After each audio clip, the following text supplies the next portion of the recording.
सानू अपने कदमां दे विच इकट्ठियां कीता। उस महान परमेश्वर का धन्नवाद करते हैं अज तक की निगहबानी के लिए, अज तक संभालने के लिए। तो आइए परमेश्वर का वचन सुनने जा रहे हैं। तो अज दे ध्यान के लिए असीं पढ़ांगे पहला थिस्सलुनीकियों 5 अध्याय उसका 6 वचन तो शुरू करेंगे।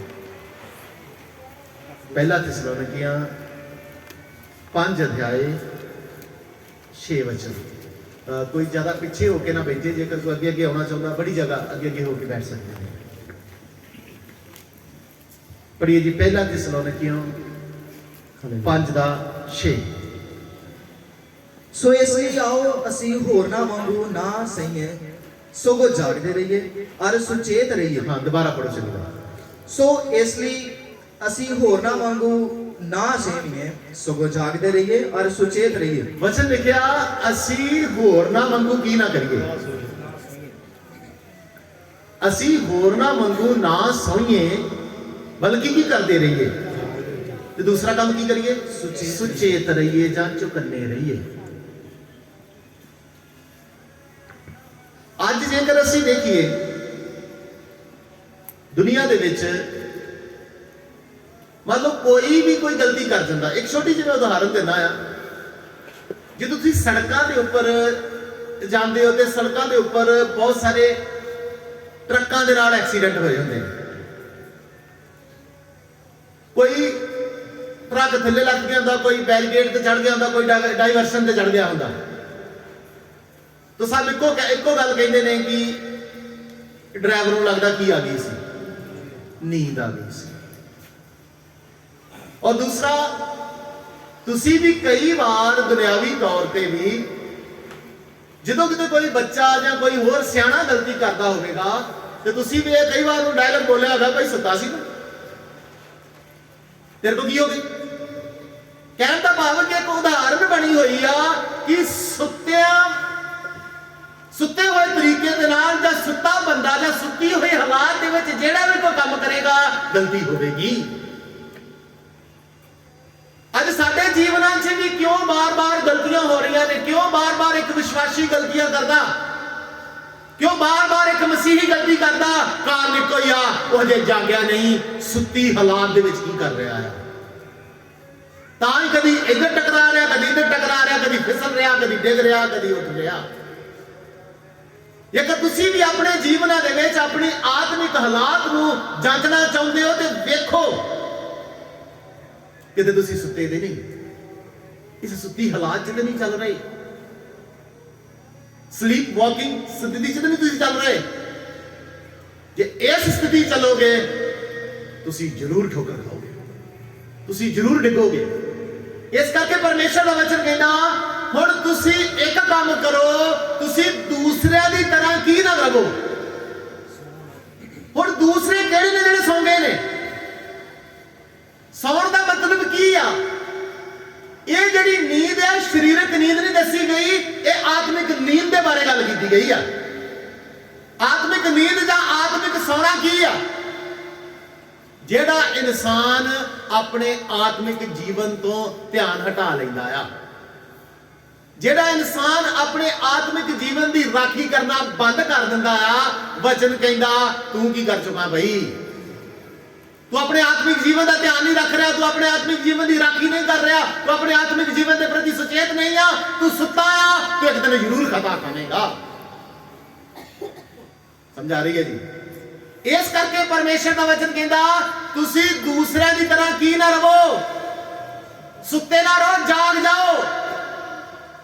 एक जगह परमेश्वर भी कहता इस तुसी रात वर्गे की ना करो, इस तरह चलो जिस तरह भलमन साई दे नाल सवेरे की करते हैं लोग। समझा रही हो जी? वचन की कहता सानू सारे तुसी की जे हुण कल तुसी मेरे को आखो कि साडे कोल गलती हो गई, आ हो गया, फलान हो गया, ढमकान हो गया, तो मैं की कहांगा? तू सुता सी या फिर तू सचमुच की सी? तू सुता सी, तू अपने आत्मिक जीवन की नहीं सी कर रहा। ਇਸ ਕਾਰਨ ਸੁੱਤੀ ਹਾਲਾਤ 'ਚ ਚੱਲ ਰਿਹਾ ਸੀ ਤੇ ਮਸੀਹੀ ਸਫ਼ਰ ਸੁੱਤੀ ਹਾਲਾਤ 'ਚ ਚੱਲਣ ਵਾਲਿਆਂ ਦਾ ਸਫ਼ਰ ਨਹੀਂ ਆ। ਇਹ ਹਮੇਸ਼ਾ ਜਾਗਦੇ ਰਹਿਣ ਦਾ ਔਰ ਸੁਚੇਤ ਹੋ ਕੇ ਚੱਲਣ ਦਾ ਸਫ਼ਰ ਆ। ਤੁਹਾਡੇ ਜੀਵਨ 'ਚ ਗਲਤੀਆਂ, ਤੁਹਾਡੇ ਜੀਵਨ 'ਚ ਪਾਪ, ਤੁਹਾਡੇ ਜੀਵਨ 'ਚ ਇਹ ਸਭ ਚੀਜ਼ਾਂ ਕਿਉਂ ਆਉਂਦੀਆਂ ਨੇ? ਕਿਉਂਕਿ ਤੁਹਾਨੂੰ ਪਤਾ ਹੀ ਨਹੀਂ। ਫਿਰ ਤੁਹਾਨੂੰ ਇਹ ਮਹਿਸੂਸ ਹੁੰਦਾ ਕਿ ਪਤਾ ਨਹੀਂ ਅਸੀਂ ਕਿਹੜੇ ਵੇਲੇ ਕੀ ਹੋ ਗਏ। ਸਾਨੂੰ ਇਹ ਗਲਤੀ ਕਰਨ ਲੱਗਿਆ, ਸਾਡੇ ਤੋਂ ਪਾਪ ਹੋਣ ਲੱਗਿਆ, ਸਾਨੂੰ ਪਤਾ ਹੀ ਨਹੀਂ ਲੱਗਾ। ਕੀ ਪਤਾ ਕਿੱਥੋਂ ਲੱਗਦਾ ਤੁਸੀਂ ਨੇ ਕੀ ਹੋ ਗਏ ਸੀ? ਸਮਝ ਆ ਰਹੀ ਹੈ ਜੀ? ਇਸ ਕਰਕੇ ਵਚਨ ਕਹਿੰਦਾ, ਪੜੋ ਦੁਬਾਰਾ ਜੀ। ਸੋ ਇਸ ਲਈ ਅਸੀਂ ਹੋਰਨਾਂ ਵਾਂਗੂ ਨਾ ਸੋਈਏ। ਕਹਿੰਦਾ ਸੋ ਇਸ ਲਈ ਅਸੀਂ ਹੋਰਨਾਂ ਵਾਂਗੂ ਕੀ ਨਾ ਕਰੀਏ, ਨਾ ਸੋਈਏ, ਬਲਕਿ ਹਾਂ ਸਗੋਂ ਜਾਗਦੇ ਰਹੀਏ, ਸਗੋਂ ਜਾਗਦੇ ਰਹੀਏ ਔਰ ਸੁਚੇਤ ਰਹੀਏ। ਔਰ ਕੀ ਕਰੀਏ? ਹੁਣ ਜਦੋਂ ਅਸੀਂ 10 ਕੁਆਰੀਆਂ ਦੇ ਬਾਰੇ ਪੜ੍ਹਦੇ ਆ, 10 ਕੁਆਰੀਆਂ ਦੇ ਵਿੱਚ ਕੀ ਹੋਇਆ ਕਿ 5 ਤੇ ਕੀ ਸੀ ਬੁੱਧਵਾਨ ਤੇ 5 ਕੀ ਸੀ? 5 ਬੁੱਧਵਾਨ ਸੀ ਤੇ 5 ਕੀ ਸੀ ਜੀ? ਬੋਲੋ। ਮੂਰਖਨੀਆਂ। ਕਿਉਂ ਮੂਰਖਨੀਆਂ ਸਾਬਤ ਹੋਈਆਂ? ਕੀ ਅੰਤਰ ਸੀ? ਕਿ ਜਿੰਨੀ ਮਾਤਰਾ 'ਚ ਤੇਲ ਉਹਨਾਂ ਦੇ ਕੋਲ ਚਾਹੀਦਾ ਸੀ ਉਹ ਕੀ ਨਹੀਂ ਸੀ। ਤੇ ਤੁਸੀਂ ਦੱਸੋ, ਜਦੋਂ ਤੁਸੀਂ 10 ਕੁਆਰੀਆਂ ਦਾ ਦ੍ਰਿਸ਼ਟਾਂਤ ਜਦੋਂ ਤੁਸੀਂ ਪੜ੍ਹਦੇ ਹੋ, ਉੱਥੇ 10 ਕੁਆਰੀਆਂ ਦੇ ਦ੍ਰਿਸ਼ਟਾਂਤ ਦੇ ਵਿੱਚ ਉੱਥੇ ਇੱਕ ਗੱਲ ਲਿਖੀ ਆ ਕਿ ਉਹ ਸੌਂ ਗਈਆਂ ਸੀ। ਬੋਲੋ ਜੀ, ਇਹ ਪੜ੍ਹੀਏ ਕਿਸੇ ਨੇ? ਇਹ ਵਾਕਿਆ ਪੜ੍ਹਿਆ ਕਿਤੇ? ਹਾਂਜੀ ਬਾਰਿਸ਼ ਜੀ, ਉਹ ਸੌਂ ਗਈਆਂ ਸੀ ਕਿਤੇ ਲਿਖਿਆ? ਹਾਂਜੀ, ਇਹਦਾ ਮਤਲਬ ਪੜ੍ਹਿਆ ਨਹੀਂ ਕਿਸੇ ਨੇ ਵਾਕਿਆ। ਕੀ ਹੋਇਆ ਕੀ ਸੀ ਉਹਨਾਂ ਦੇ ਨਾਲ? ਸੌਂ ਗਈਆਂ ਨਹੀਂ ਸੀ, ਉਹ ਲਿਖਿਆ ਊਂਘ ਗਈਆਂ ਸੀ। ਸੌਣ ਦੇ ਵਿੱਚ ਤੇ ਝਪਕੀ ਲੈਣ ਦੇ ਵਿੱਚ ਬੜਾ ਅੰਤਰ ਆ। ਸੌਂਦੇ ਤੁਸੀਂ ਉਦੋਂ ਜਦੋਂ ਤੁਸੀਂ ਸਾਰੇ ਕੰਮਕਾਰ ਖਤਮ ਕਰਕੇ ਰਜਾਈਆਂ ਦੇ ਵਿੱਚ ਨਿੱਘੇ ਹੋ ਕੇ ਕੀ ਕਰਦੇ ਹੋ, ਤੇ ਉਂਗਲ ਦਾ ਮਤਲਬ ਇੱਥੇ ਭਾੜੇ ਤੋਂ ਕਈਆਂ ਦੇ ਵਜਨ ਦੇ ਸਾਹਮਣੇ ਇੱਥੇ ਉਂਗ ਜਾਣਾ। ਇੱਥੇ ਨਾ ਤੇ ਬਿਸਤਰਾ ਲੱਗਾ, ਨਾ ਉਹਨੂੰ ਰਜਾਈ ਮਿਲੀ ਆ, ਪ੍ਰਦਾਨੀ ਕੀ ਆ ਜਾਣੀ ਆ? ਇੱਥੇ ਬੈਠੇ ਬੈਠੇ ਕੀ ਆ ਜਾਣੀ ਤੁਹਾਨੂੰ? ਕਿੰਨਾ ਸੁੱਤੀਆਂ ਸੀ ਉਹ? ਥੋੜਾ ਜ਼ਿਆਦਾ ਨਹੀਂ ਸੁੱਤੀਆਂ, ਥੋੜਾ ਜਿਹਾ ਕੀ ਕੀਤੀਆਂ ਸੀ ਉਹ ਥੋੜਾ ਜਿਹਾ ਸੋਣਾ ਹੀ ਉਹਨਾਂ ਦੀ ਤਿਆਰੀ 'ਚ ਸਾਰਾ ਕੰਮ ਖਤਮ ਕਰ ਗਿਆ। ਉਹਨਾਂ ਦੀ ਪਲ ਭਰ ਦੀ ਲਾਪਰਵਾਹੀ, ਪਲ ਭਰ ਦੀ ਝਪਕੀ, ਪਲ ਭਰ ਆਪਣੇ ਆਤਮਿਕ ਜੀਵਨ ਦਾ ਨਜ਼ਰ ਹਟਾਉਣਾ, ਉਹਨਾਂ ਦੀ ਸਾਰੀ ਮਿਹਨਤ ਕੀ ਕਰ ਗਿਆ ਉਹ? ਤੁਸੀਂ ਦੇਖੋ ਉਹਨਾਂ ਦੀ ਤਿਆਰੀ ਵਿੱਚ ਕੋਈ ਕਮੀ ਨਹੀਂ ਸੀ। ਜਿਸ ਤਰ੍ਹਾਂ ਉਹ ਬੁੱਧਵਾਰ ਤੇ ਤਿਆਰ ਹੋਈਆਂ ਸੀ, ਉਸ ਤਰ੍ਹਾਂ ਉਹ ਕੀ ਸੀ? ਉਹ ਪੂਰੀਆਂ ਤਿਆਰ ਸੀ, ਬਿਲਕੁਲ ਸਾਰਾ ਜੋ ਬੁੱਧਵਾਨਾਂ ਨੇ ਜਿਸ ਤਰੀਕੇ ਨਾਲ ਆਪਣੇ ਆਪ ਨੂੰ ਤਿਆਰ ਕੀਤਾ, ਉਸ ਤਰ੍ਹਾਂ ਉਹਨਾਂ ਕੀ ਕੀਤਾ ਸੀ। ਬਸ ਪੰਗਾ ਕੀ ਪਿਆ? ਉਸ ਥੋੜੀ ਜੀ ਝਪਕੀ ਦੇ ਦੌਰਾਨ ਜਿਹੜੀ ਮਿਹਨਤ ਉਹਨਾਂ ਨੂੰ ਕਰਨੀ ਚਾਹੀਦੀ ਸੀ, ਜਿਹੜਾ ਥੋੜਾ ਜਿਹਾ ਟਾਈਮ ਉਹਨਾਂ ਨੇ ਵੇਸਟ ਕਰ ਲਿਆ, ਉਸ ਥੋੜੇ ਜਿਹੇ ਟਾਈਮ ਨੇ ਉਹਨਾਂ ਨੂੰ ਉਸ ਦਰਵਾਜ਼ੇ 'ਚ ਅੰਦਰ ਜਾਣ ਤੋਂ ਕੀ ਕਰ ਲਿਆ। ਇਸੇ ਤਰ੍ਹਾਂ ਤੁਹਾਡੇ ਨਾਲ ਵੀ ਹੋ ਸਕਦਾ ਤੁਸੀਂ ਸ਼ੁਰੂ ਤੋਂ ਲੈ ਕੇ ਅੰਤ ਤੱਕ ਇੱਕ ਅੱਛਾ ਆਤਮਿਕ ਜੀਵਨ ਜੀਆ ਹੋਵੇਗਾ, ਇੱਕ ਅੱਛੀ ਨੇਚਰ ਦੀ ਲੜਾਈ ਲੜੀ ਹੋਵੇਗੀ, ਪਰ ਜੇਕਰ ਅੰਤ ਤੇ ਜਾ ਕੇ ਉਠਾਏ ਜਾਣ ਤੋਂ ਥੋੜਾ ਚਿਰ ਪਹਿਲਾਂ ਹੀ ਤੁਸੀਂ ਜੇਕਰ ਆਪਣੇ ਜੀਵਨ 'ਚ ਆਤਮਿਕ ਜੀਵਨ ਦੇ ਪ੍ਰਤੀ ਲਾਪਰਵਾਹ ਹੋ ਗਏ, ਥੋੜੀ ਜਿਹੀ ਵੀ ਕਸਰ ਛੱਡ ਦਿੱਤੀ, ਤੇ ਜਾਣ ਦੀ ਕੀ ਨਾ ਕਰਿਓ, ਆਸ ਨਾ ਰੱਖਿਓ। ਇੱਥੇ ਸੋਣਾ ਕੀ ਇਸ ਮਸੀਹੀ ਜੀਵਨ ਦੇ ਵਿੱਚ ਛੋਟੀ ਜੀ ਝਪਕੀ ਜਾਂ ਉਂਗੜਾ ਵੀ ਕੀ ਆ? ਖਤਰਨਾਕ ਦੇ ਵਚਨ ਕਹਿੰਦਾ। ਕਿਉਂ ਖਤਰਨਾਕ ਆ? ਕਿਉਂਕਿ ਤੇਰਾ ਵਿਰੋਧੀ ਸ਼ੈਤਾਨ ਤੈਨੂੰ ਗਰਜਦੇ ਸ਼ੇਰ ਵਾਂਗੂ ਕੀ ਕਰ ਰਿਹਾ ਆ? ਉਹਨੂੰ ਮੌਕਾ ਨਾ ਦੇਣਾ। ਥੋੜਾ ਜਿਹਾ ਵੀ ਜੇਕਰ ਤੁਸੀਂ ਉਹਨੂੰ ਮੌਕਾ ਦੇ, ਥੋੜਾ ਜਿਹਾ ਤੁਸੀਂ ਉਹਨੂੰ ਉਂਗਲ ਫੜਾਓ, ਉਹ ਤਾਰਾ ਹੱਥ ਆਪੇ ਫੜ ਲਏਗਾ। ਸਿਰਫ ਕੀ ਫੜਾਓ ਉਹਨੂੰ? ਕਿੰਨੀ ਵਾਰ ਅਸੀਂ ਸ਼ੈਤਾਨ ਨੂੰ ਆਪਣੇ ਜੀਵਨ 'ਚ ਮੌਕਾ ਦਿੱਤਾ, ਕਿੰਨੀ ਵਾਰ, ਹਰ ਇੱਕ ਦਿਨ 'ਚ ਪਤਾ ਨਹੀਂ ਕਿੰਨੀ ਵਾਰ ਅਸੀਂ ਸ਼ੈਤਾਨ ਨੂੰ ਆਪਣੇ ਜੀਵਨ 'ਚ ਕੀ ਦਿੰਦੇ ਆ, ਤੇ ਫਿਰ ਅਸੀਂ ਉਠਾਏ ਜਾਣ ਦੀ ਆਸ ਨਹੀਂ ਰੱਖ ਸਕਦੇ। ਹਾਲੇਲੂਇਆ। ਪਰਮੇਸ਼ਰ ਕਹਿੰਦਾ ਕੀ ਕਰ ਤੂੰ? ਪੜੋ ਜੀ ਦੁਬਾਰਾ, ਪਹਿਲਾ ਥੈਸਲੋਨੀਕੀਓ 5:6। ਸੋ ਇਸ ਲਈ ਅਸੀਂ ਹੋਰਨਾਂ ਵਾਂਗੂ ਨਾ ਸੋਈਏ, ਸਗੋਂ ਜਾਗਦੇ ਰਹੀਏ। ਹੁਣ ਇੱਥੇ ਵੀ ਤੁਸੀਂ ਸੁਣਦੇ ਹੋ, ਮੈਂ मैं कहना गीत गाओ जी, ताली जा गीत गाओ, पर ताली ताली की नहीं होनी। ਇਹਦਾ ਮਤਲਬ ਕੀ ਹੈ? ਇਦੋਂ ਕਿਹਾ ਜਾਂਦਾ ਉੱਚੀ ਉੱਚੀ ਬੁਲੰਦ ਆਵਾਜ਼ ਦੇ ਨਾਲ ਪਰਮੇਸ਼ਰ ਦੀ ਕੀ ਕਰੋ, ਤੇ ਪਰ ਤੁਹਾਡੀ ਆਵਾਜ਼ ਦੂਸਰੇ ਨੂੰ ਵੀ ਕੀ ਨਹੀਂ ਕਰਨੀ। ਇਹਦਾ ਮਤਲਬ ਕੀ ਕਰ ਗਏ? ਤੁਸੀਂ ਆਰਾਧਨਾ 'ਚ ਆ ਕੇ ਵੀ ਸੁੱਤੇ ਹੋਏ ਹੀ ਹੋ। ਜੇਕਰ ਤੁਸੀਂ ਆਰਾਧਨਾ ਨਹੀਂ ਕਰ ਰਹੇ, ਤੁਸੀਂ ਪ੍ਰਾਰਥਨਾ ਨਹੀਂ ਕਰ ਰਹੇ, ਤੁਸੀਂ ਸਤੁਤੀ ਨਹੀਂ ਕਰ ਰਹੇ, ਤੁਹਾਡੇ ਮੂੰਹੋਂ ਪਰਮੇਸ਼ਰ ਦੀ ਵਡਿਆਈ ਨਹੀਂ ਨਿਕਲ ਰਹੀ, ਸਿਰਫ ਇੱਕ ਖਾਣਾ ਪੂਰਤੀ ਦੇ ਲਈ ਇੱਕ ਫਾਰਮੈਲਿਟੀ ਲਈ ਇੱਥੇ ਆ ਕੇ ਬੈਠੇ ਹੋ, ਤੁਸੀਂ ਕੀ ਜੇ? ਪਰਮੇਸ਼ਰ ਕਹਿੰਦਾ ਉਠੋ, ਦੂਸਰੇ ਤਰ੍ਹਾਂ ਕੀ ਨਾ ਕਰੋ, ਨਾ ਸੋਵੋ, ਪੜੋ, ਸਗੋਂ ਜਾਗਦੇ ਰਹੀਏ। ਸਗੋਂ ਕੀ ਕਰਦੇ ਰਹੀਏ? ਜਦ ਤੱਕ ਉਹ ਨਹੀਂ ਆਉਂਦਾ ਕੀ ਕਰਦੇ ਰਹੀਏ ਅਸੀਂ? ਸੁੱਤੇ ਬੰਦੇ ਦੇ ਲਾਗੇ ਜੋ ਮਰਜ਼ੀ ਹੋ ਜਾਵੇ ਉਹਨੂੰ ਕੁਝ ਵੀ ਪਤਾ ਨਹੀਂ ਲੱਗਦਾ, ਪਰ ਜਾਗਦਾ ਬੰਦਾ ਕੀ ਰਹਿੰਦਾ ਹੈ? ਜਾਗਦੇ ਰਹੀਏ। ਕਈ ਜਾਗਦੇ ਵੀ ਕੀ ਨਹੀਂ ਆ, ਪੜੋ ਕਿਹੜੀ ਗੱਲ ਲੱਗਿਆ ਜੀ? ਜਾਗਦੇ ਰਹੀਏ ਤੇ ਨਾਲ ਸੁਚੇਤ ਰਹੀਏ। ਕੀ ਰਹੀਏ? ਇੱਕ ਹੈ ਜਾਗਣਾ, ਦੂਸਰਾ ਸੁਚੇਤ ਰਹਿਣਾ। ਮੈਂ ਕਿਤੇ ਆਪਣੇ ਹੱਥੀ ਆਪਣਾ ਆਤਮਿਕ ਜੀਵਨ ਕੀ ਨਾ ਕਰ ਲਵਾਂ। ਮੂਰਖਣੀ ਵਚਨ 'ਚ ਲਿਖਿਆ, ਮੂਰਖਣੀ ਤੇ ਬੁੱਧਵਾਨ। ਔਰਤਾਂ ਦੀ ਤਮਸੀਲ ਦਿੱਤੀ ਹੋਈ ਹੈ, ਔਰਤਾਂ ਦੀ ਉਦਾਹਰਨ ਦਿੱਤੀ ਹੋਈ ਹੈ, ਪਰ ਔਰਤ ਇੱਕ ਕਲੀਸਿਆ ਨੂੰ ਵੀ ਕੀ ਕਰਦੀ ਆ? ਇੱਕ ਕਲੀਸਿਆ ਨੂੰ ਤੇ ਸਾਨੂੰ ਇੱਕ ਅਲੱਗ-ਅਲੱਗ ਇਨਸਾਨ ਨੂੰ ਇੱਕ ਔਰਤ ਦੇ ਤੌਰ ਤੇ ਅਸੀਂ ਦੇਖ ਸਕਦੇ ਹਾਂ। ਵਚਨ ਕਹਿੰਦਾ ਬੁੱਧਵਾਨ ਇਸਤਰੀ ਕੀ ਕਰਦੀ ਆ? ਤੇ ਮੂਰਖਣੀ, ਕਿਤੇ ਤੁਸੀਂ ਉਹ ਮੂਰਖਣੀ ਔਰਤ ਤੇ ਨਹੀਂ ਜਿਹੜੀ ਆਪਣੇ ਹੱਥੀ ਆਪਣੇ ਇਸ ਆਤਮਿਕ ਘਰ ਨੂੰ ਕੀ ਕਰ ਰਹੀ ਆ? ਉਹ ਛੋਟੀ ਜੀ ਗੱਲ ਦੇ ਪਿੱਛੇ, ਛੋਟੀ ਜੀ ਗੱਲ ਦੇ ਪਿੱਛੇ,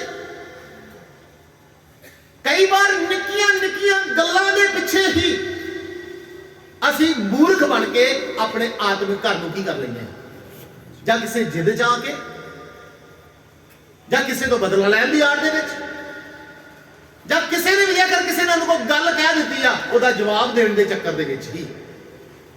ਮੇਰੇ ਪਿਆਰਿਓ, ਇਸੇ ਕਾਰਨ ਤੇ ਪਰਮੇਸ਼ਰ ਨੇ ਕਿਹਾ ਸੀ ਤੁਸੀਂ ਆਪਣੇ ਆਤਮਿਕ ਜੀਵਨ ਦਾ ਖਿਆਲ ਰੱਖਿਓ, ਲੜਾਈਆਂ ਝਗੜਿਆਂ, ਹਸਦ ਕ੍ਰੋਧ ਫੁੱਟਾਂ ਮਿੱਤਤਾ 'ਚ ਆਪਣਾ ਜੀਵਨ ਨਾ ਬਤੀਤ ਕਰਿਓ। ਜੇਕਰ ਤੇਰੇ ਗੱਲ 'ਚ ਕੋਈ ਇੱਕ ਚਪੇੜ ਮਾਰਦਾ ਆ ਤੇ ਦੂਸਰੀ ਗੱਲ ਵੀ ਕੀ ਕਰ ਦੇਵੀਂ, ਮਾਮਲਾ ਰਫਾ ਦਫਾ ਕਰੀ ਉੱਥੇ, ਇਹਨੂੰ ਮਾਮਲੇ ਨੂੰ ਅੱਗੇ ਲੈ ਕੇ ਜਾਈ, ਕਿਤੇ ਇਹ ਨਾ ਹੋਵੇ ਤੇਰਾ ਛੋਟਾ ਜਿਹਾ ਥੋੜਾ ਜਿਹਾ ਝਗੜਾ ਤੇਰੇ ਆਤਮਿਕ ਜੀਵਨ ਨੂੰ ਕੀ ਕਰ ਦੇਵੇ ਤੇ ਤੂੰ ਉਹ ਮੂਰਖੜੀ ਔਰਤ ਸਾਬਤ ਹੋ ਜਾਵੇਂ। ਜੇਕਰ ਤੇਰਾ ਕੋਈ ਕੁਝ ਲੈ ਗਿਆ, ਉਹਨੂੰ ਕਹਿੰਦਾ ਹੋਰ ਵੀ ਲੈ ਜਾ, ਬਸ ਮੇਰਾ ਤੇ ਪ੍ਰਭੂ ਯਿਸੂ ਮਸੀਹ ਆ, ਬਾਕੀ ਸਭ ਕੁਝ ਇੱਥੇ ਨਾਸ਼ਵਾਨ ਆ, ਤੂੰ ਲੈ ਜਾ।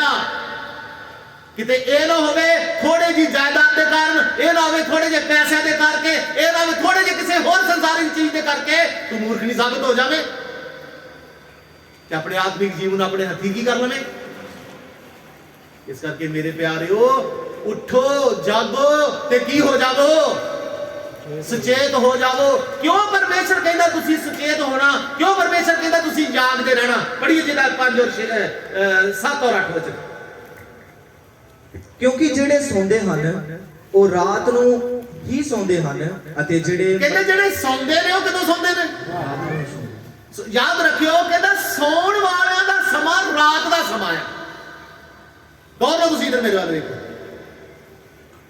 ਦਿਨੇ ਬਹੁਤ ਘੱਟ ਲੋਕ ਸੌਂਦੇ, ਪਰ ਸਾਰੀ ਦੁਨੀਆ ਜਦੋਂ ਰਾਤ ਪੈ ਜਾਂਦੀ ਕੀ ਕਰਦੀ ਆ? ਸੌਣ ਦਾ ਸਮਾਂ ਕਹਿੰਦਾ ਕਿੰਨਾ ਦੇਰੀ ਆ? ਪੜੋ, ਗੌਰ ਨਾਲ ਪੜੋ ਇਸ ਲਾਈਨ ਨੂੰ, ਦੁਬਾਰਾ ਪੜੋ। ਕਿਉਂਕਿ ਜਿਹੜੇ ਸੌਂਦੇ ਹਨ, ਕਿਉਂਕਿ ਜਿਹੜੇ ਸੌਂਦੇ ਨੇ ਉਹ ਰਾਤ ਨੂੰ ਹੀ ਸੌਂਦੇ, ਉਹ ਰਾਤ ਨੂੰ ਕੀ ਕਰਦੇ ਨੇ? ਵਚਨ ਕਹਿੰਦਾ ਦੂਸਰੇ ਦੀ ਤਰ੍ਹਾਂ ਤੁਸੀਂ ਨਾ ਸੌਵੋ,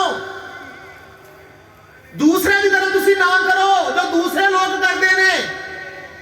ਬੇਪਰਤੀਤੇ ਦੇ ਨਾਲ ਇਨਸਾਨੇ ਨਾ ਜੁੱਟੋ। ਜੇਕਰ ਤੁਹਾਡੇ ਘਰ ਦੇ ਵਿੱਚ ਇੱਕ ਬੇਪਰਤੀਤਾ ਇਨਸਾਨ ਹੈ, ਉਹ ਤੁਹਾਡੇ ਨਾਲ ਲੜਦਾ ਝਗੜਦਾ ਜਾਂ ਕੁਝ ਵੀ ਕਰਦਾ, ਤੁਸੀਂ ਉਹਦੇ ਵਰਗਾ ਵਿਹਾਰ ਨਾ ਕਰੋ, ਤੁਸੀਂ ਉਹਦੇ ਵਰਗਾ ਜੀਵਨ ਨਾ ਜੀਓ, ਕਿਉਂਕਿ ਤੁਸੀਂ ਤਾਂ ਪ੍ਰਤੀਤਵਾਨ ਹੋ ਨਾ। ਕਹਿੰਦਾ ਦੂਸਰੇ ਜਿਹੜੇ ਸੁੱਤੇ ਨੇ ਤੁਸੀਂ ਉਹਨਾਂ ਵਾਂਗੂ ਕੀ ਨਾ ਕਰੋ, ਤੇ ਜਿਹੜੇ ਸੁੱਤੇ ਨੇ, ਜਿਹੜੇ ਸੌਂਦੇ ਨੇ, ਉਹ ਕਦੋਂ ਸੌਂਦੇ ਨੇ? ਕਿਉਂਕਿ ਉਹ ਸਮਝਦੇ ਨੇ ਰਾਤ ਪੈ ਗਈ, ਸਾਡੇ ਵਾਸਤੇ ਰਾਤ ਆ ਗਈ ਆ, ਪਰ ਅਸੀਂ ਕੀ ਆ? ਹਾਂ। ਅਤੇ ਜਿਹੜੇ ਮਤ ਵਾਲੇ ਹੁੰਦੇ ਹਨ ਉਹ ਰਾਤ ਨੂੰ ਹੀ ਮਤ ਵਾਲੇ ਹੁੰਦੇ ਹਨ। ਜਿਹੜੇ ਬਦਮਸਤੀਆਂ ਕਰਦੇ ਨੇ, ਪਰਮੇਸ਼ਰ ਦੇ ਵਚਨ ਤੋਂ ਉਲਟ ਚੱਲਦੇ ਨੇ, ਪਰਮੇਸ਼ਰ ਦੇ ਵਚਨ ਦੀ ਨਾਫਰਮਾਨੀ ਕਰਦੇ ਨੇ, ਕਿਸੇ ਵੀ ਤਰ੍ਹਾਂ ਦਾ ਕੁਝ ਵੀ ਵਚਨ ਵਿਰੋਧੀ ਕੰਮ ਕਰਦੇ ਨੇ, ਉਹ ਰਾਤ ਨੂੰ ਹੀ ਕੀ ਕਰਦੇ ਨੇ? ਕਿਉਂਕਿ ਉਹ ਰਾਤ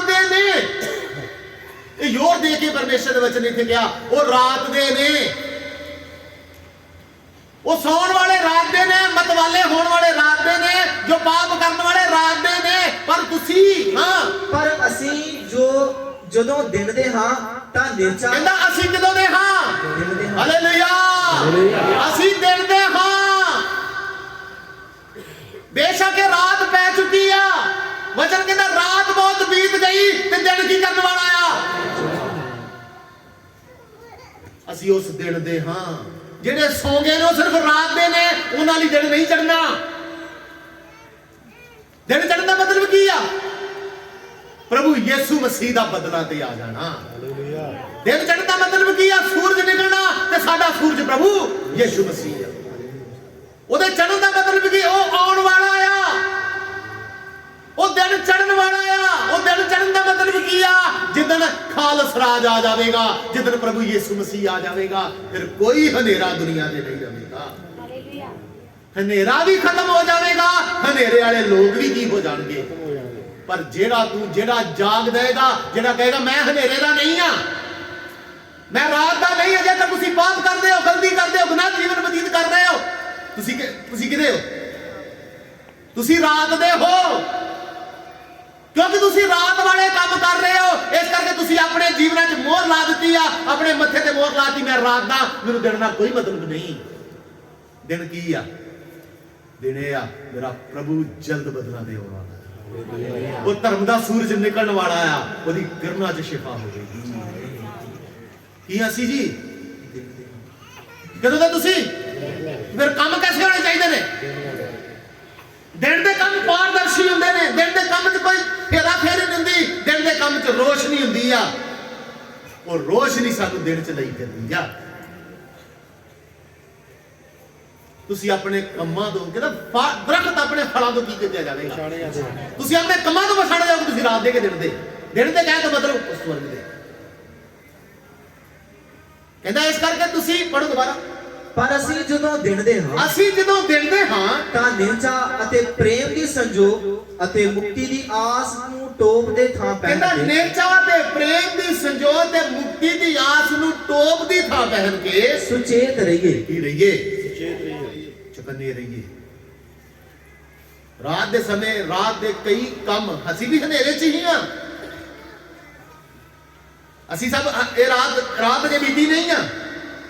ਅੱਜ ਇਹ ਵਚਨ ਤੋਂ 2000 ਸਾਲ ਪਹਿਲਾਂ ਲਿਖਿਆ ਗਿਆ ਸੀ, ਲਗਭਗ 2000 ਸਾਲ ਪਹਿਲਾਂ ਲਿਖਿਆ ਗਿਆ। ਔਰ ਕੀ ਲਿਖਿਆ? ਰਾਤ ਬਹੁਤ ਬੀਤ ਗਈ। ਇੱਕ ਬੜੀ ਇਫਸੀਆਂ 5 ਦੀ 14, ਇੱਥੇ ਯਾਦ ਰੱਖਣਾ, ਇਫਸੀਆਂ 5 ਦੀ 14। ਇਸ ਲਈ ਉਹ ਆਖਿਆ ਜਾਂਦਾ ਹੈ, ਹਾਂ, हे ਸੌਣ ਵਾਲਿਆ ਜਾਗ, ਹਾਂ, ਅਤੇ ਮੁਰਦਿਆਂ ਵਿੱਚੋਂ ਜੀ ਉੱਠ, ਹਾਂ। ਤਾਂ ਮਸੀਹ ਤੇਰੇ ਉੱਤੇ ਚਮਕੇਗਾ। ਤਾਂ ਮਸੀਹ ਕੀ ਕਰੇਗਾ? ਲਿਖਿਆ ਰਾਤ ਬਹੁਤ ਬੀਤ ਗਈ ਤੇ ਦਿਨ ਕੀ ਕਰਨ ਵਾਲਾ ਹੈ? ਤੇ ਦਿਨੇ ਕੀ ਨਿਕਲਦਾ? ਪਰ ਇੱਥੇ ਕੀ ਲਿਖਿਆ? ਕੌਣ ਨਿਕਲੇਗਾ? ਇੱਥੇ ਸਾਫ਼ ਲਿਖਿਆ ਕਿ ਉਹ ਦਿਨ ਚ ਕਿੰਨੇ ਨਿਕਲਣਾ ਆ? ਮਸੀਹ ਆਏਗਾ। ਮਸੀਹ ਤੇਰੇ ਤੇ ਕੀ ਕਰੇਗਾ? ਚਮਕੇਗਾ। ਹੈ ਇਹ ਰਾਤ ਹੀ ਆ। ਉਦੋਂ ਲਿਖਿਆ ਦਿਨ ਨਿਕਲਣ ਵਾਲਾ ਆ। ਰਾਤ ਬਹੁਤ ਬੀਤ ਗਈ ਤੇ ਦਿਨ ਕੀ ਕਰਨ ਵਾਲਾ ਜੀ? ਤੇ ਅੱਜ 2000 ਸਾਲ ਬਾਅਦ ਉਸ ਡਾਇਰੀ ਨੂੰ ਅਸੀਂ ਕੀ ਕਵਾਂਗੇ? ਅੱਜ ਜਿਹਦਾ ਬੱਚਾ ਫੜੋ, ਚੁੱਪ ਕਰਾਓ। 2000 ਸਾਲ ਪਹਿਲਾਂ ਕੀ ਸੀ ਜੀ? ਇਹ ਗੱਲ ਕਹੀ ਗਈ ਸੀ ਕਿ ਦਿਨ ਰਾਤ ਬਹੁਤ ਬੀਤ ਗਈ ਤੇ ਦਿਨ ਕੀ ਕਰਨ ਵਾਲਾ ਆ?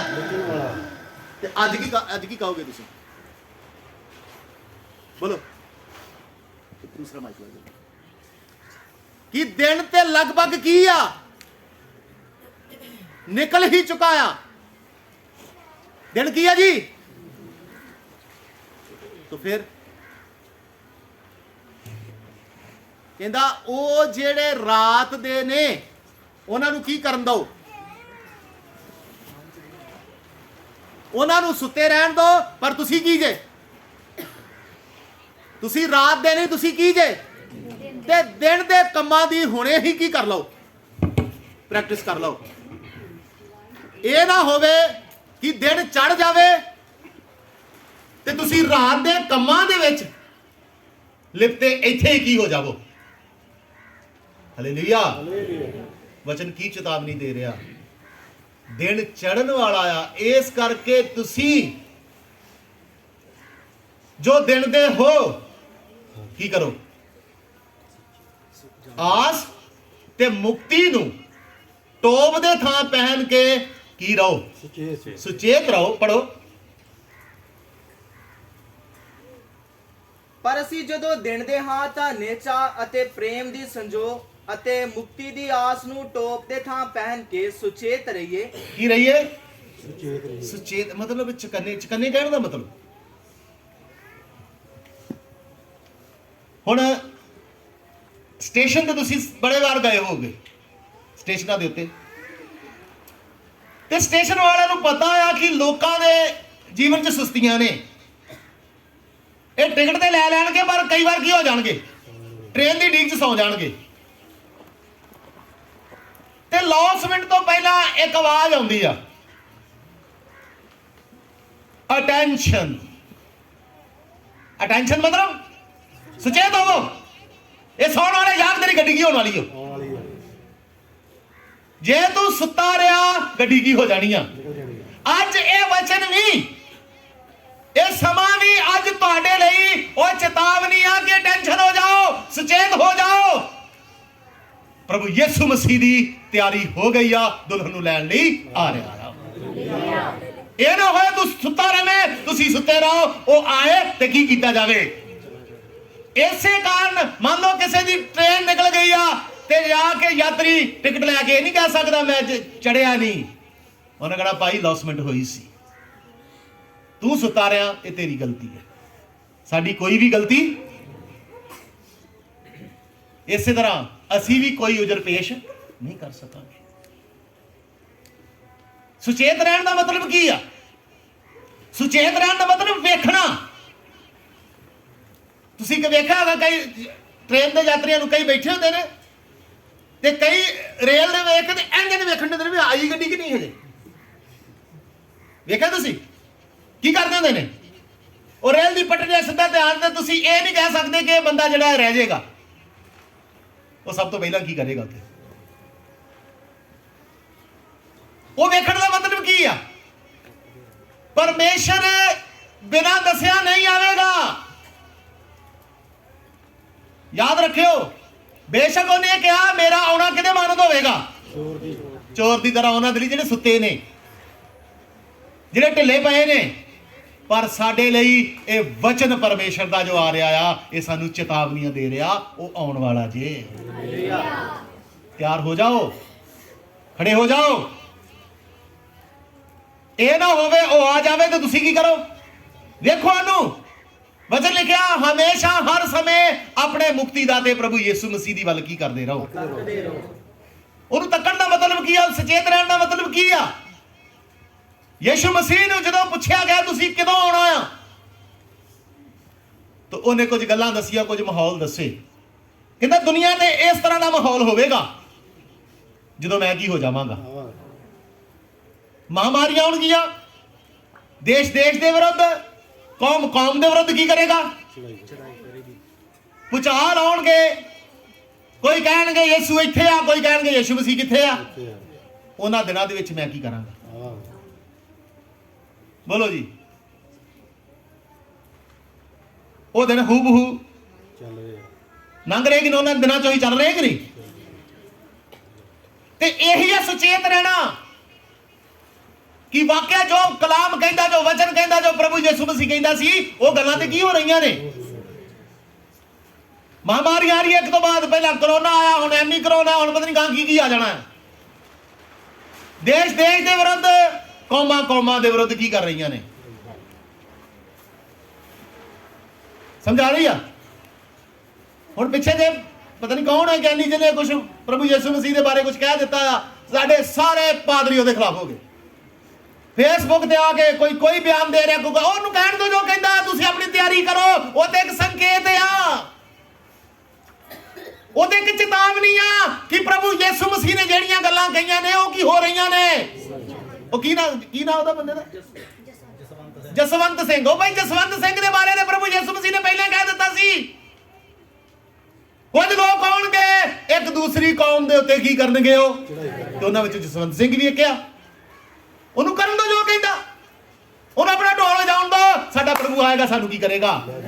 ਕਿਤੇ ਨਾ ਮੂਰਖ ਔਰਤ ਵਾਂਗੂ ਅਸੀਂ ਉਹਦੇ ਨਾਲ ਸਿਰ ਅੜਾ ਬਈਏ ਤੇ ਅਸੀਂ ਕੋਈ ਨਾ ਕੋਈ ਗਲਤੀ ਕਰ ਬਈਏ, ਆਪਣੇ ਮੂੰਹ ਚੋਂ ਐਸਾ ਸ਼ਬਦ ਕੱਢ ਲਈਏ ਜਿਹੜਾ ਵਚਨਾਂ ਦੇ ਕੀ ਆ, ਤੇ ਅਸੀਂ ਕੀ ਰਹੀਏ। ਭਾਈ ਜੋ ਕੋਈ ਮਸੀਹ ਦੇ ਬਾਰੇ ਕੁਝ ਕਹਿੰਦਾ ਉਹਨੂੰ ਕਹਿਣ ਦੋ, ਉਹਨੂੰ ਕਰਨ ਦੋ। ਸਾਡੇ ਮਸੀਹ ਦਾ ਅਸਤਿਤਵ, ਸਾਡੇ ਮਸੀਹ ਦੀ ਮਹਿਮਾ ਕਿਸੇ ਦੀ ਛੋਟੀ ਬੁਰਾਈ ਦੇ ਨਾਲ ਘਟਣ ਵਾਲੀ ਨਹੀਂ ਜੇ। ਉਹ ਮਹਿਮਾ ਦਾ ਰਾਜਾ ਆ, ਉਹ ਪ੍ਰਭੂਆਂ ਦਾ ਪ੍ਰਭੂ, ਉਹ ਰਹੇਗਾ, ਉਹ ਹੈ ਤੇ ਉਹ ਹੋਵੇਗਾ। ਸਾਡੇ ਮੋਹਰ ਲਾਉਣ ਦੇ ਨਾਲ ਉਹਦਾ ਅਸਤਿਤਵ ਘਟ ਨਹੀਂ ਜਾਣਾ, ਤੇ ਕਿਸੇ ਦੇ ਬਦਨਾਮੀ ਕਰਨ ਦੇ ਨਾਲ ਉਹਦਾ ਅਸਤਿਤਵ ਵੱਧ ਨਹੀਂ ਜਾਣਾ। ਇਸ ਕਰਕੇ ਆਪਣੇ ਜੀਵਨਾਂ ਦਾ ਕੀ ਰੱਖੋ ਤੁਸੀਂ ਬਸ। ਇਹ ਸਮੇਂ ਨੇ ਉਹ ਜਿਹੜੇ ਸਮਿਆਂ 'ਚ ਅਸੀਂ ਕੀ ਰੱਖ ਕਰ ਰਹੇ ਹਾਂ, ਤੇ ਸੌਣ ਵਾਲਾ ਕੀ ਕਰਨ ਡਿਆ ਜਾ ਕੇ ਉਹਦੇ ਨਾਲ। ਉਹ ਬਹਿਸ ਰਿਹਾ, ਲੜ ਰਿਹਾ, ਮੈਂ ਤੈਨੂੰ ਜਵਾਬ ਦਿੰਦਾ, ਮੈਂ ਤੈਨੂੰ ਜਵਾਬ ਦਿੰਦਾ। ਵੀ ਜਵਾਬ ਦੇਣ ਨੂੰ ਮੈਂ ਵੀ ਦੇ ਸਕਦਾ, ਪਰ ਮੇਰਾ ਕੰਮ ਹੀ ਨਹੀਂ ਜਵਾਬ ਦੇਣਾ। ਮੇਰਾ ਕੰਮ ਹੈ ਲੋਕਾਂ ਨੂੰ, ਕਲੀਸਿਆ ਨੂੰ ਸੁਚੇਤ ਕਰਨਾ, ਤੁਹਾਡਾ ਪ੍ਰਭੂ ਆ ਰਿਹਾ ਜੇ। ਇਹ ਨਿਸ਼ਾਨੀਆਂ ਪੂਰੀਆਂ ਹੋ ਰਹੀਆਂ ਨੇ। ਕੋਈ ਕੁਛ ਕਹਿਣਗੇ ਉਹਦੇ ਖਿਲਾਫ, ਸ਼ੁਰੂ ਤੋਂ ਕੁਝ ਨਾ ਕੁਝ ਕਹਿੰਦੇ ਆਏ ਨੇ, ਪਰ ਉਹਦੀ ਮਹਿਮਾ ਘਟੀ ਨਹੀਂ। ਸ਼ੁਰੂ ਤੋਂ ਮਸੀਹ ਨੂੰ ਦਬਾਉਂਦੇ ਆ ਰਹੇ, ਮਸੀਤ ਘਟੀ ਨਹੀਂ। ਅੱਜ ਦੁਨੀਆ ਦੇ ਸਭ ਤੋਂ ਵੱਧ ਗਿਣਤੀਆਂ 'ਚ ਮਸੀਹੀ ਨੇ। ਇਹ ਹੋਏਗਾ, ਹੁੰਦਾ ਰਹੇਗਾ, ਇਹਦੀ ਟੈਨਸ਼ਨ ਲੈਣ ਦੀ ਲੋੜ ਨਹੀਂ ਆ। ਤੁਸੀਂ ਆਪਣੇ ਆਪ ਨੂੰ ਵੇਖੋ, ਕਿਤੇ ਅਸੀਂ ਉਹ ਕੰਮ ਨਾ ਕਰ ਦਈਏ ਜਿਹੜੇ ਲੋਕ ਕਿਹੜੇ ਕੰਮ ਕਰ ਰਹੇ ਨੇ, ਜਿਹੜੇ ਸੁੱਤੇ ਨੀਂਦਰੇ ਲੋਕ ਕਰਦੇ ਨੇ, ਕਿਤੇ ਅਸੀਂ ਉਹ ਕੰਮ ਕੀ ਨਾ ਕਰ ਰਹੀਏ। ਦੂਸਰੀ ਗੱਲ, ਜਿਹੜਾ ਇੱਥੇ ਜਾਗਦਾ ਰਹੇਗਾ ਉੱਥੇ ਆਰਾਮ ਕਰੇਗਾ, ਉੱਥੇ ਸੌਵੇਗਾ। ਜਿਹੜਾ ਕੀ ਕਰੇਗਾ, ਜਿਹੜਾ ਇਸ ਰਾਤ ਦੇ ਸਮੇਂ 'ਚ ਜਾਗਦਾ ਰਹੇਗਾ, ਉਹ ਕੀ ਕਰੇਗਾ, ਉਹ ਸੌਵੇਗਾ। ਯਾਦ ਹੈ ਧਨੀ ਤੇ ਲਾਜ਼ਰ ਦੀ ਗੱਲ। ਧਨੀ ਇੱਥੇ ਗਫਲਤ ਦੀ ਨੀਂਦ ਸੁੱਤਾ ਸੀ। ਲਿਖਿਆ ਬੈਂਗਣੀ ਤੇ ਬਰੀਕ ਕਪੜਾ ਪਹਿਨਦਾ, ਨਿਤ ਭੋਗ ਵਿਲਾਸ ਕਰਦਾ, ਆਪਣੀ ਮਰਜ਼ੀ ਦਾ ਜੀਵਨ ਜੀਂਦਾ, ਤੇ ਜੋ ਉਹਦਾ ਮਨ ਕਹਿੰਦਾ ਉਹ ਕਰਦਾ ਸੀ। ਕਦੇ ਵੀ ਉਹਨੇ ਆਪਣੇ ਆਤਮਿਕ ਜੀਵਨ ਤੇ ਕੀ ਨਹੀਂ ਦਿੱਤਾ। ਧਨ ਦੌਲਤ ਕਮਾਉਣ ਦੇ ਵਿੱਚ, ਹਰ ਗੱਲਾਂ ਦੇ ਵਿੱਚ ਅੱਗੇ ਸੀ, ਪਰ ਉਹ ਅਸਲ 'ਚ ਸੁੱਤਾ ਹੀ ਹੋਇਆ ਸੀ। ਜਿੱਦਣ ਹੀ ਜਾਨ ਨਿਕਲੀ ਆ, ਸਿੱਧਾ ਲਿਜਾ ਕੇ ਕਿੱਥੇ ਸੁੱਟ ਦਿੱਤਾ ਗਿਆ। ਉਹ ਸੜ ਰਿਹਾ, ਕਲਪ ਰਿਹਾ, ਇੱਕ ਇੱਕ ਬੂੰਦ ਪਾਣੀ ਦੀ ਕੀ ਕਰ ਰਿਹਾ ਉੱਥੇ। ਉਹ ਜਾਗਦਾ ਹੀ ਆ, ਉਦੋਂ ਵੀ ਜਾਗਦਾ ਸੀ, ਹੁਣ ਵੀ ਜਾਗਦਾ, ਗਾਂ ਵੀ ਜਾਗਦਾ ਰਹੇਗਾ, ਤੇ ਸਜ਼ਾ 'ਚ ਕੀ ਕਰੇਗਾ, ਉਹ ਚੱਲਦਾ ਹੀ ਰਹੇਗਾ। ਉਹਦੇ ਨਾਲ ਹੀ ਉਹਦੇ ਘਰ ਦੇ ਬਾਹਰ ਲਾਜ਼ਰ ਨਾਮ ਦਾ ਮਨੁੱਖ, ਉਹਦੇ ਕੋਲ ਧਨ ਦੌਲਤ ਨਹੀਂ ਸੀ, ਕੋਈ ਪੈਸਾ ਨਹੀਂ ਸੀ, ਕੋਈ ਧੇਲਾ ਨਹੀਂ ਸੀ, ਕੁਛ ਨਹੀਂ ਸੀ, ਕਿਸੇ ਤਰ੍ਹਾਂ ਦੀ ਕੋਈ ਵੀ ਉਹਦੇ ਕੋਲ ਸਹੂਲਤ ਨਹੀਂ ਸੀ। ਨਾ ਘਰ ਸੀ, ਨਾ ਬਾਹਰ ਸੀ, ਨਾ ਪਰਿਵਾਰ ਸੀ, ਨਾ ਚੰਗੀ ਸਿਹਤ ਸੀ, ਪਰ ਇੱਕ ਗੱਲ ਸੀ, ਉਹ ਜਾਗਦਾ ਸੀ ਤੇ ਆਪਣੇ ਆਤਮਿਕ ਜੀਵਨ ਦੀ ਰਾਖੀ ਕਰਦਾ ਸੀ। ਮੇਰੇ ਪਿਆਰੇ, ਜਾਗਣ ਦੇ ਵਿੱਚ, ਰਾਖੀ ਕਰਨ ਦੇ ਵਿੱਚ ਹੋ ਸਕਦਾ ਤੁਹਾਨੂੰ ਥੋੜੀ ਤਕਲੀਫ ਪੇਸ਼ ਆਵੇ, ਹੋ ਸਕਦਾ ਤੁਹਾਨੂੰ ਥੋੜੀਆਂ ਮੁਸ਼ਕਲਾਂ ਹੋਣ, ਹੋ ਸਕਦਾ ਤੁਹਾਨੂੰ ਥੋੜੀਆਂ ਪਰੇਸ਼ਾਨੀਆਂ ਹੋਣ, ਪਰ ਯਾਦ ਰੱਖਿਓ, ਇਹ ਮੁਸ਼ਕਲਾਂ, ਇਹ ਪਰੇਸ਼ਾਨੀਆਂ ਉਹਦੇ ਸਾਹਮਣੇ ਕੁਝ ਵੀ ਨਹੀਂ ਆ ਜਿਹੜੀ ਵੱਡੀ ਮਹਿਮਾ ਤੁਹਾਨੂੰ ਇਹਦੇ ਤੋਂ ਬਾਅਦ ਮਿਲਣ ਵਾਲੀ ਆ। ਉਹ ਮਹਿਮਾ ਕਿਸੇ ਨਾਲ ਲਿਖਿਆ ਮਚਾਉਣ ਦੇ ਯੋਗ ਨਹੀਂ, ਮੈਚ ਕਰਨ ਦੇ ਯੋਗ ਨਹੀਂ ਆ। ਤੁਸੀਂ ਉਹਦੇ ਨਾਲ ਕਿਸੇ ਇਸ ਧਰਤੀ ਦੀ ਚੀਜ਼ ਨੂੰ ਤੇ ਉਸ ਮਹਿਮਾ ਦੇ ਨਾਲ ਮੈਚ ਕਰ ਹੀ ਨਹੀਂ ਸਕਦੇ। ਪਰ ਇਹ ਜਾਗਦਾ ਸੀ। ਜਿੱਦਣ ਇਹਦੀ ਜਾਨ ਨਿਕਲੀ ਆ, ਉਦਣ ਇਹਨੂੰ ਲਿਜਾ ਕੇ ਅਬਰਾਹਾਮ ਦੀ ਗੋਦ ਵਿੱਚ ਕੀ ਕਰ ਦਿੱਤਾ ਜੀ। ਤੇ ਉੱਥੇ ਜਦੋਂ ਧਨੀ ਤੇ ਅਬਰਾਹਾਮ ਆਪਸ ਵਿੱਚ ਗੱਲ ਕਰ ਰਹੇ ਨੇ, ਤੇ ਇਹ ਕਿੱਥੇ ਆ, ਲਾਜ਼ਰ ਕਿੱਥੇ ਆ ਜੀ, ਕਿੱਥੇ ਪਾਇਆ। ਹੁਣ ਬੱਚੇ ਲਿਆਂਦੇ ਤੁਸੀਂ, ਕਿੱਥੇ ਪਾਏ ਨੇ, ਗੋਦ 'ਚ ਕੀ ਕਰ ਰਹੇ ਨੇ। ਇਸੇ ਤਰ੍ਹਾਂ ਮੇਰੇ ਪਿਆਰਿਓ, ਜਿਹੜੇ ਇੱਥੇ ਜਾਗਣਗੇ ਉੱਥੇ ਪਰਮੇਸ਼ਰ ਆਪਣੀ ਗੋਦ 'ਚ ਕੀ ਕਰੇਗਾ, ਉਹਨਾਂ ਨੂੰ ਕਹਿੰਦਾ ਜਾ ਦਫਾ, ਤੇਰੀ ਕੋਈ ਵੀ ਗੱਲ ਮੰਨਣ ਵਾਲੀ ਨਹੀਂ ਹੈ, ਤੂੰ ਜਿਉਂਦੇ ਜੀ ਕੀ ਕਰ ਚੁੱਕਿਆ। ਜਿਉਂਦੇ ਜੀ ਰਾਮ ਪਾ ਚੁੱਕਿਆ ਸੀ, ਜਿਉਂਦੇ ਜੀ ਸਭ ਕੁਝ ਕੀ ਕਰ ਚੁੱਕਾ, ਤੂੰ ਪਾ ਚੁੱਕਾ, ਪਰ ਹੁਣ ਇੱਥੇ ਕੀ ਪਾਉਂਦਾ ਆ। ਸਮਝਾਈ ਜੀ। ਦੋ ਇਨਸਾਨ ਇੱਕੋ ਸਮੇਂ ਦੇ, ਇੱਕ ਨੇ ਉਹ ਕੰਮ ਕੀਤੇ ਜਿਹੜੇ ਕਿ ਕੀ ਸੀ, ਹਨੇਰ ਵਾਲੇ, ਹਨੇਰੇ ਦੇ ਕੰਮਾਂ ਵਾਲੇ। ਇੱਕ ਨੇ ਉਹ ਕੰਮ ਕੀਤਾ ਜਿਹੜਾ ਦਿਨ ਦੇ ਕੰਮਾਂ ਵਾਲਾ ਸੀ। ਜਿਹੜਾ ਇੱਥੇ ਸੌਂ ਗਿਆ ਉੱਥੇ ਜਾਗਦਾ ਰਿਹਾ। ਜਿਹੜਾ ਇੱਥੇ ਥੋੜੀ ਦੇਰ ਜਾਗਦਾ ਰਹੇਗਾ ਉੱਥੇ ਹਮੇਸ਼ਾ ਦੇ ਆਰਾਮ ਦੇ ਵਿੱਚ ਰਹੇਗਾ। ਇਹ ਫੈਸਲਾ ਨੂੰ ਤੁਹਾਡੇ ਹੱਥ ਵਿੱਚ ਜੇ। ਪਰਮੇਸ਼ਰ ਕੀ ਕਹਿੰਦਾ, ਤੁਸੀਂ ਪੜ੍ਹ ਦਿਓ ਜੀ ਪਹਿਲਾ ਥੈਸਲੋਨੀਕੀਆਂ 5 ਬਾਬ ਉਹਦਾ 6 ਵਚਨ। ਸੋ ਇਸ ਲਈ ਅਸੀਂ ਹੋਰਨਾਂ ਵਾਂਗੂ ਨਾ ਸੋਈਏ, ਕਹਿੰਦਾ ਇਸ ਲਈ ਅਸੀਂ ਹੋਰਾਂ ਵਾਂਗੂ ਕੀ ਨਾ ਕਰੀਏ, ਨਾ ਸੋਈਏ, ਹਾਂ ਸਗੋਂ ਜਾਗਦੇ ਰਹੀਏ ਸਗੋਂ ਜਾਗਦੇ ਰਹੀਏ ਔਰ ਸੁਚੇਤ ਰਹੀਏ, ਤੇ ਚੁਕੰਨੇ ਰਹੀਏ। ਕਿਉਂਕਿ ਜਿਹੜੇ ਸੌਂਦੇ ਹਨ ਉਹ ਰਾਤ ਨੂੰ ਹੀ ਕਹਿੰਦਾ ਸੌਂਦੇ ਉਹ ਹਨ, ਰਾਤ ਦੇ ਨੇ, ਇਸ ਕਰਕੇ ਕੀ ਕਰ ਰਹੇ ਨੇ, ਉਹ ਸੌ ਰਹੇ ਨੇ। ਹਾਂ, ਅਤੇ ਜਿਹੜੇ ਮਤਵਾਲੇ ਹਨ ਉਹ ਰਾਤ ਨੂੰ ਹੀ, ਜਿਹੜੇ ਮਤਵਾਲੇ ਨਸ਼ਾ ਕਰ ਰਹੇ ਨੇ, ਪਾਪ ਕਰ ਰਹੇ ਨੇ, ਆਪਣੇ ਤਰੀਕੇ ਨਾਲ ਜੀਵਨ ਬਤੀਤ ਕਰ ਰਹੇ ਨੇ, ਉਹ ਰਾਤ ਦੇ ਨੇ, ਸਿੱਧ ਕਰ ਰਹੇ ਨੇ ਅਸੀਂ ਰਾਤ ਦੇ ਹਾਂ। ਹਾਂ, ਪਰ ਅਸੀਂ ਜਦੋਂ ਦਿਨ ਦੇ ਹਾਂ ਕਹਿੰਦਾ ਪਰ ਅਸੀਂ ਜਦੋਂ ਦਿਨ ਦੇ ਹਾਂ ਤਾਂ ਨੇਚਾ ਅਤੇ ਪ੍ਰੇਮ ਦੀ ਸੰਜੋ ਅਤੇ ਮੁਕਤੀ ਦੀ ਆਸ ਨੂੰ ਟੋਪ ਦੇ ਥਾਂ ਪਹਿਨ ਕੇ ਸੁਚੇਤ ਰਹੀਏ। ਹਾਂ, ਕੀ ਰਹੀਏ ਜੀ, ਅਸੀਂ ਚੁਕੰਨੇ ਰਹੀਏ। ਸਾਡਾ ਪ੍ਰਭੂ ਕਦੇ ਵੀ ਕੀ ਕਰ ਸਕਦਾ ਜੀ। ਤੁਸੀਂ ਤਿਆਰ ਰਹੋ, ਸੁਚੇਤ ਰਹੋ, ਸੁੱਤੇ ਨਾ ਰਹੋ, ਕੀ ਕਰਦੇ ਰਹੋ, ਜਾਗਦੇ ਰਹੋ। ਜਿਹੜਾ ਜਾਗਦਾ ਰਹੇਗਾ, ਸੁਚੇਤ ਰਹੇਗਾ, ਪ੍ਰਭੂ ਆਏਗਾ, ਉਹਦੇ ਨਾਲ ਕੀ ਕੀਤਾ ਜਾਵੇਗਾ ਜੀ। Hallelujah, hallelujah. ਤਾਂ ਆਈਏ ਥੋੜੀ ਦੇਰ ਸਭ ਆਪਣੇ ਸਿਰਾਂ ਨੂੰ ਝੁਕਾਈਏ, ਆਪਣੇ ਜੀਵਨਾਂ ਨੂੰ ਦੇਖੀਏ, ਕੀ ਕਮੀ ਆ ਮੇਰੇ ਜੀਵਨ ਦੇ ਵਿੱਚ।